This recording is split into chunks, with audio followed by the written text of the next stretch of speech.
I come from a long line of dairy farmers. As a kid, we would talk about the farm a lot. Like when we would be eating dinner, we would just be talking about the farm all together. And so I guess I always felt like I wanted to be a dairy farmer. I was born into it. I always liked it in school, elementary school, middle school, high school. Enjoyed working at the farm. I'm Erica Puskas. I'm a dairy farmer at Middlebush Farms in Somerset County, New Jersey. My name is Matthew Puskas. I'm the fourth generation here on our local farm.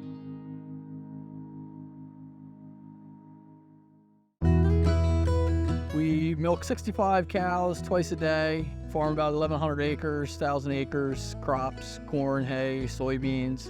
Our milk goes off farm to get processed. It goes for cheese and yogurt. Our cows get milked twice every day. They come in the morning for milking and then in the evening, about 12 hours apart. For a cow, it's somewhere between 8 and 10 gallons a day, basically. But us as a dairy farmer, we're responsible for making a good product. So we want the milk and cheese and ice cream, everything you eat to be good. Have a good taste, good flavor, last a long time. So we have to take care of the cow and the ground in order for the milk to be a good product. So we raise most of the stuff the cows eat. We know what they get fed. We have a nutritionist that comes out and checks all our feed, takes samples, and tells us what percentages of different ingredients to feed the cows. And it makes a mix that they like to eat that's really palatable and enjoyable for them, and it helps them make a lot of milk. Cows need a lot of time resting. We always say when they're resting is when they're making milk. A lot of the time you'll see them just kind of chewing. They'll just be like, they sort of look like they're half asleep and they're chewing their cud. That's called chewing their cud. And that's when they're breaking their feed down into smaller pieces, and that's when the nutrients can really be absorbed. They're really, really cool recyclers. Like they can eat chocolate that maybe gets expired. Other things like beer, when people make beer, the brewer's grains that's left over, we feed that to our cows. It's a very good source of protein. It enables them to basically turn what would be trash to us into amazing food like milk, cheese, and yogurt, ice cream. So it's really cool how they can recycle for us.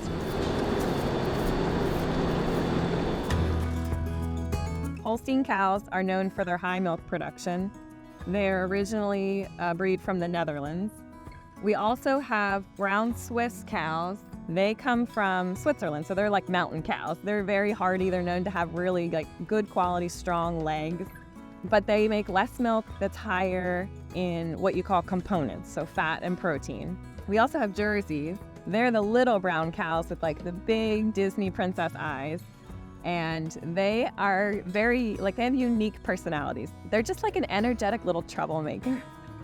When we're done milking, we go right into feeding the calves and the young stock. So I mix up milk for the calves, take it out and give it to them. And then I go in and feed my own kids and get them up and ready for school. After school, our son likes to push in the feed and help that way. Our daughter loves calves, so she helps feed calves. She likes to teach them to walk on a halter, she likes to train them. The farm kids kind of get a little bit of everything. They ride in the tractor when we're planting in the spring. It won't be too long before they're running the skid loader, and we're always so glad to have them with us.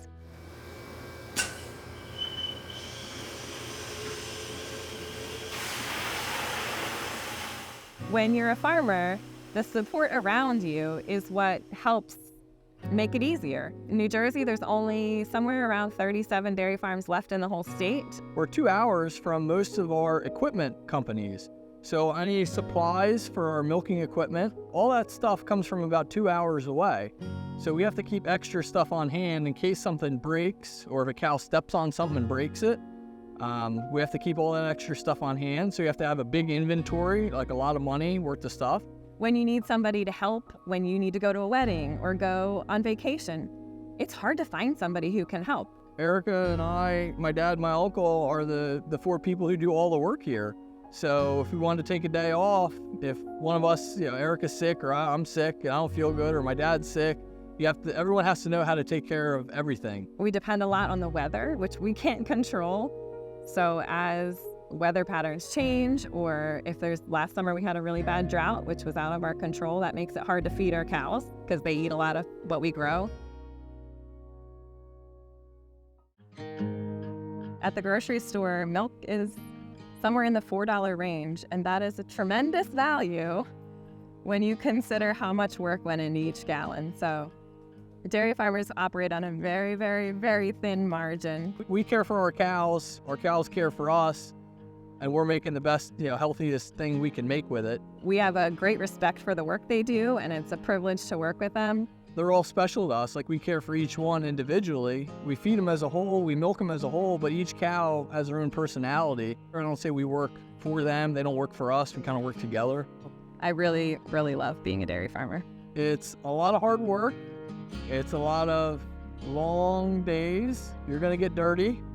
It's gonna be smelly, but you can do it. It's our privilege and honor to do it, and we're just glad for you to hear our story and to understand what we do and why we work so hard.